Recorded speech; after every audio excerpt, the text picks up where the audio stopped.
My sister called my kids mediocre. I smiled, said goodbye forever. Minutes later, I made a decision that changed her kids' lives forever. Hey everyone, before we dive into today's story, if you enjoy dramatic family tales and want to support the channel, please hit that subscribe button and turn on notifications. Trust me, you won't want to miss what happens next.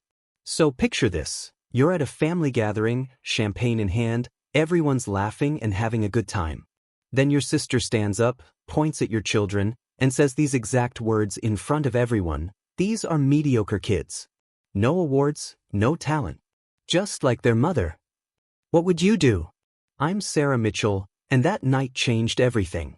What my sister Jessica didn't know was that I controlled a $250,000 college fund for her daughter.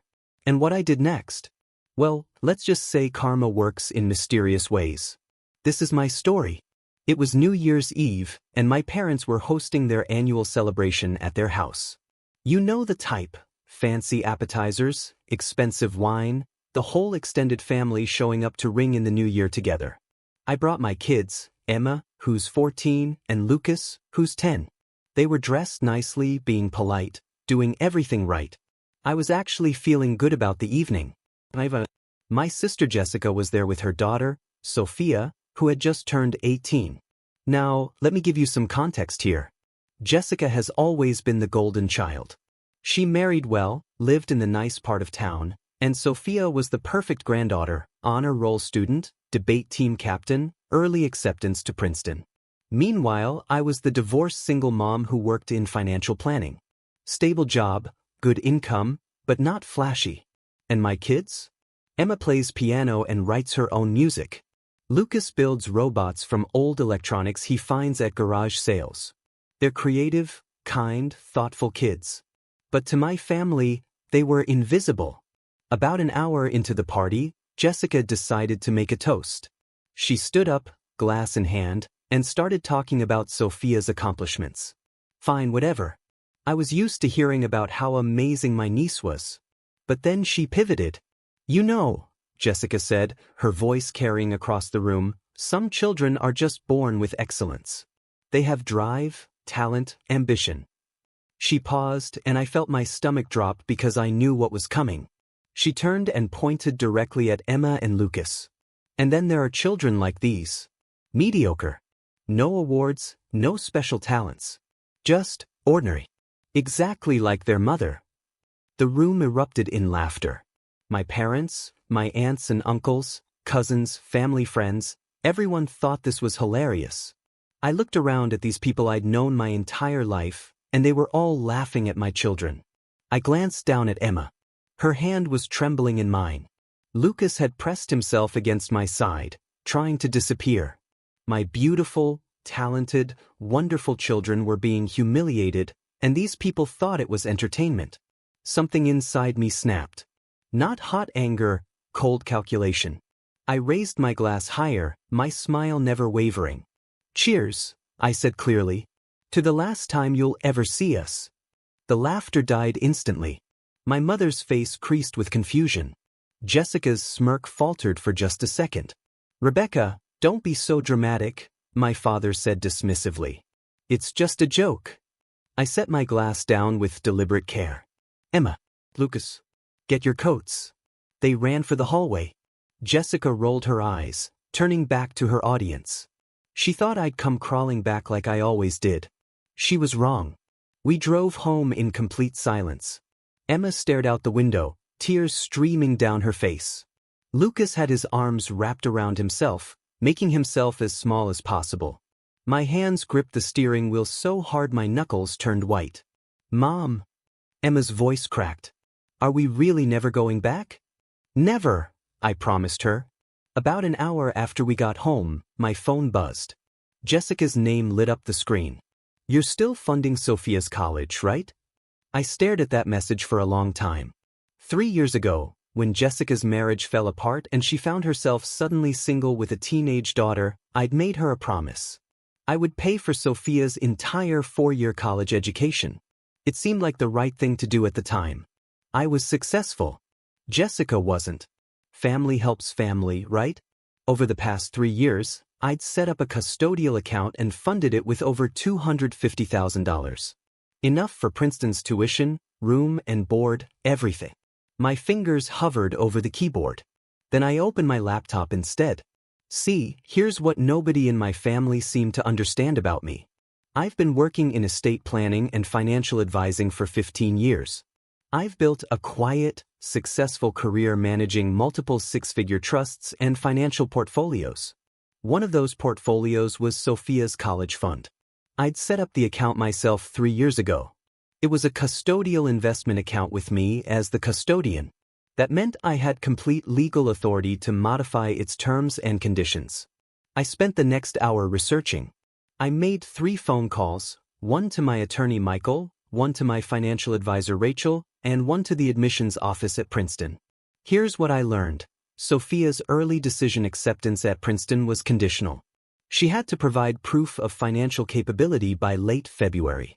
It was January 2nd, and I controlled every dollar of that college fund. I could have withdrawn everything, made it all disappear.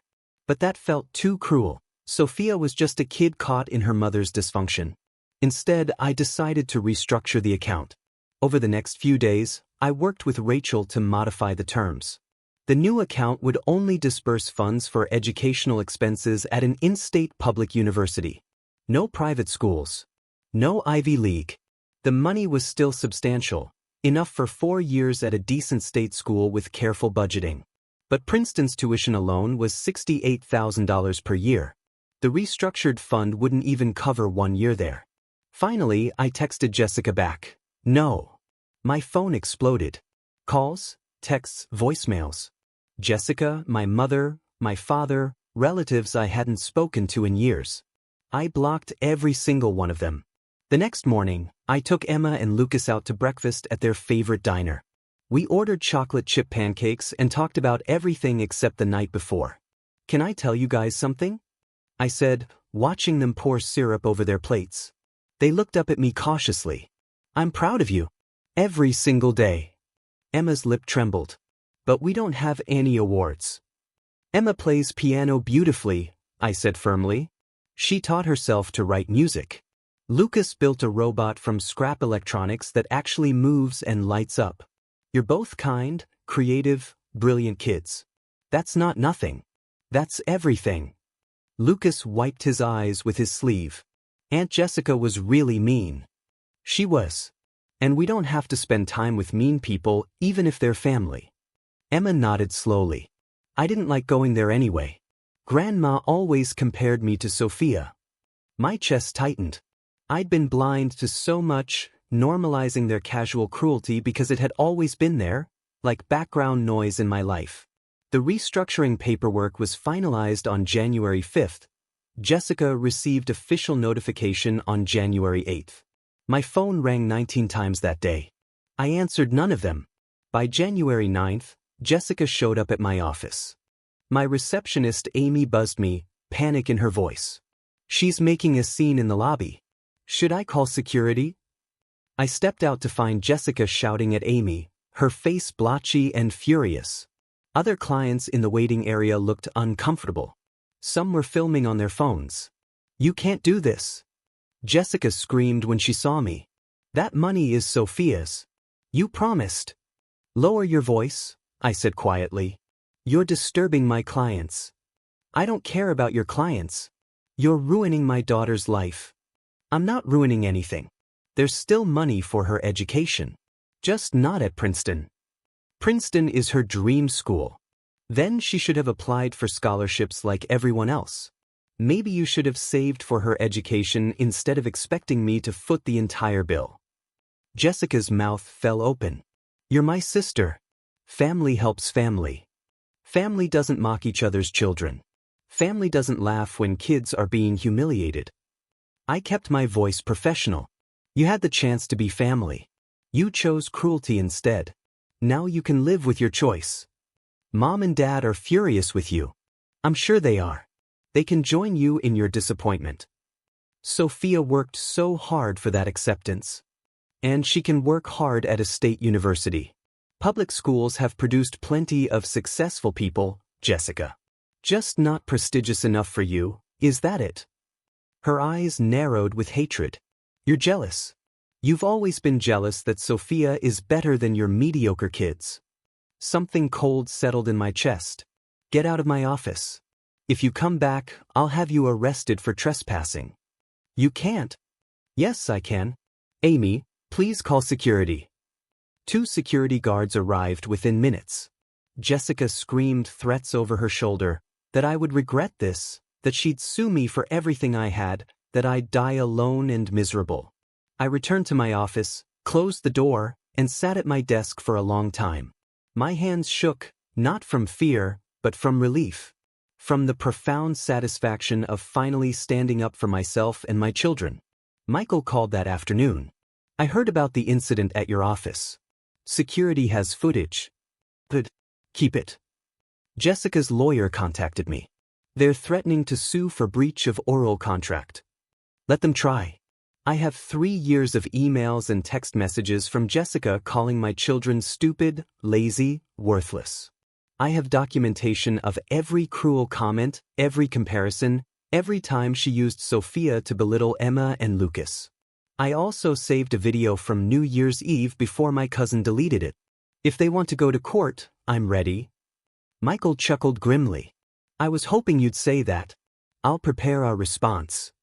What followed was 2 weeks of legal maneuvering that Michael handled beautifully.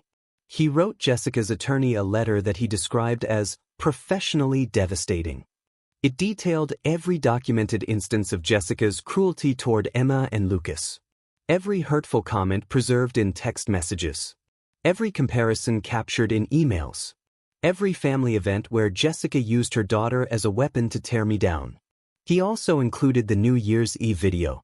My cousin had posted it publicly on Instagram.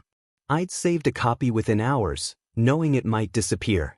My cousin deleted it the next day, but the evidence was preserved. The video showed everything. Jessica standing up, gesturing at my children with theatrical disdain, her voice dripping with contempt, everyone laughing, Emma's face crumbling, Lucas trying to shrink into my side, then my quiet statement and our dignified exit. Michael attached a counterclaim for intentional infliction of emotional distress on minors, naming Emma and Lucas as plaintiffs with me as their representative. He requested damages, a public apology, and a restraining order. Jessica's attorney withdrew the lawsuit 4 days later. My mother took a different approach. She started showing up at Emma's school, waiting in the pickup line. Emma called me from the school office the first time, in tears. Grandma's here. She says she just wants to talk, but the principal won't let her take me without your permission. Good. Tell the principal I'll be there in 10 minutes. I arrived to find my mother in the main office, arguing with the principal and school security officer. Her face lit up when she saw me, as if we were about to have a tearful reunion. Sarah, finally. Tell them it's okay for me to talk to Emma. She's my granddaughter. No, I said flatly. My mother blinked. What? No. You're not allowed to contact my children. Not at school, not anywhere. I turned to the principal. I need to file paperwork stating that my mother is not authorized to pick up or interact with my children. If she shows up again, call the police. You can't do this. My mother's voice rose to a shriek. They're my grandchildren. You laughed while Jessica tore them apart. You sat there sipping champagne while your grandchildren tried not to cry. My voice stayed flat and cold. You made your choice. Live with it. I didn't laugh. Yes, you did. It's on video. Would you like me to show you? Her mouth opened and closed. The principal looked genuinely uncomfortable. The security officer shifted his weight, preparing to intervene if necessary. Emma and Lucas are my babies. My mother tried, switching tactics to the wounded grandmother. I love them. Love doesn't humiliate. Love doesn't stand by while someone tears children apart for entertainment. Whatever you think you're feeling isn't love, it's possession. I signed the paperwork right there, banning my mother, Jessica, and several other family members from contacting my children. The principal assured me the school would enforce it rigorously. My mother left crying, but all I felt was grim satisfaction that I'd protected my children from another attack. Late February arrived. Princeton's financial documentation deadline passed. Through mutual acquaintances, Amy's daughter went to Princeton and knew Sophia from high school. I learned that Sophia's admission was revoked when the required financial proof failed to materialize. Jessica wrote a long, angry screed on Facebook about ungrateful sisters and broken promises. I didn't see it myself, but 3 former friends sent me screenshots, apparently expecting me to feel guilty. I felt nothing but relief that I'd finally cut the cord. What Michael called flying monkeys started arriving. Distant relatives I barely knew suddenly contacted me with concerns about family reconciliation and forgiveness. Old family friends reached out to tell me I was being too harsh, that Jessica's comments hadn't meant anything, that I was tearing the family apart. "You're destroying your parents," my Aunt Barbara told me during one particularly nasty phone call I'd accidentally answered. "Your mother cries every day. Your father's blood pressure is through the roof. All because you can't take a joke." "Repeat the joke," I said flatly. "What?" "The joke. Repeat it. Tell me exactly what Jessica said that was so funny." Silence. She called my children talentless mediocre in front of a room full of people. She compared them unfavorably to her daughter and encouraged everyone to laugh at them.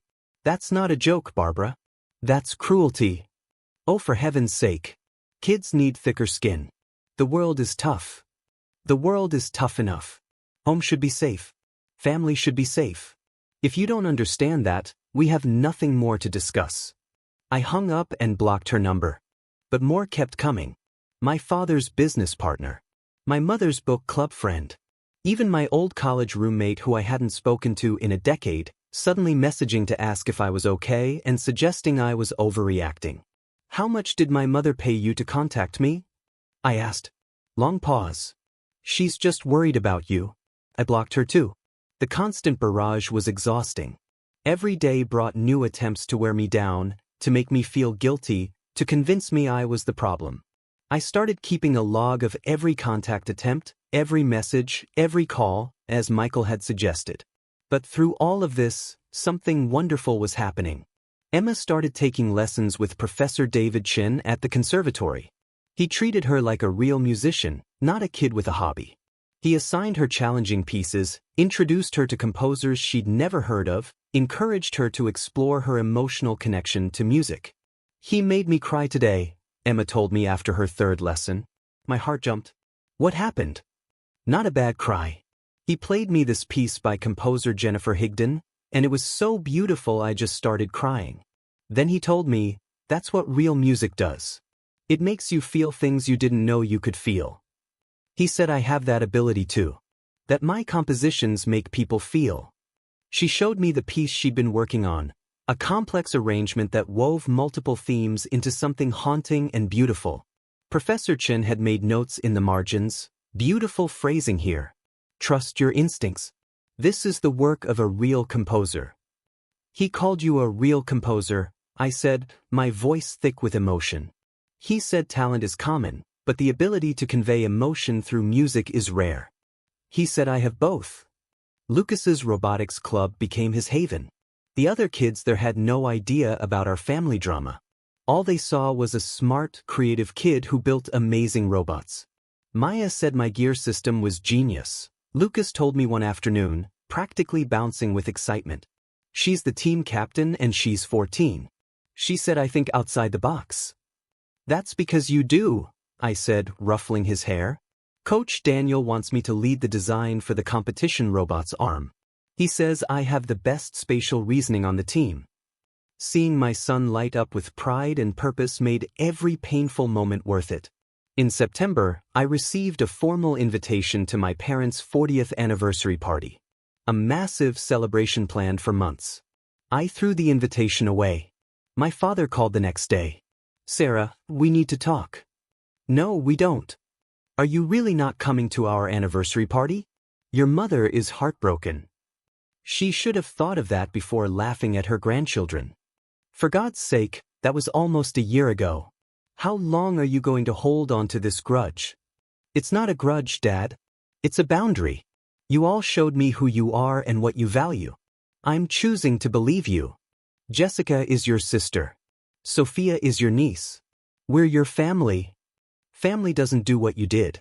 family protects children, not tears them down for a laugh. You're being unreasonable. Then I guess I'm unreasonable. Goodbye, Dad. I hung up and blocked his number. The anniversary party happened without us.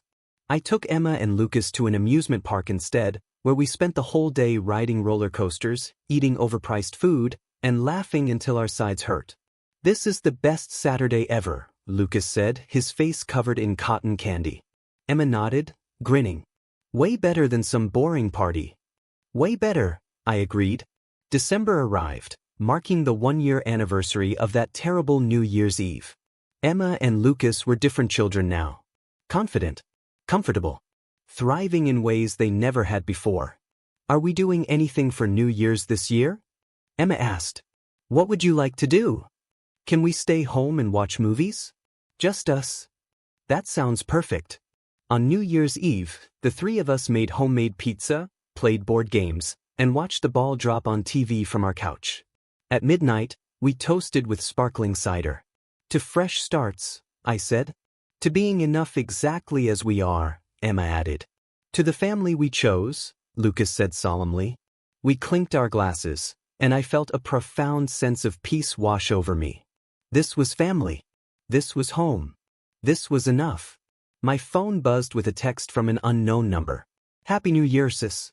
Hope you're proud of yourself for destroying this family. I read it once and blocked the number. Jessica's words had no power here anymore. Who was that? Emma asked. Nobody important, I said, putting my phone away. Now, who wants more pizza? On a cold evening in late April, exactly 1 year and 4 months after everything happened, Emma performed at a prestigious young composer's showcase. Her piece moved the audience to their feet. Strangers approached us afterward to compliment her talent, ask about her training, tell her she had a bright future. Lucas stood next to me, beaming with pride for his sister. I looked at my children, my supposedly mediocre, talentless kids, and felt my heart swell with fierce love that needed no validation from people who'd proven themselves unworthy of witnessing it.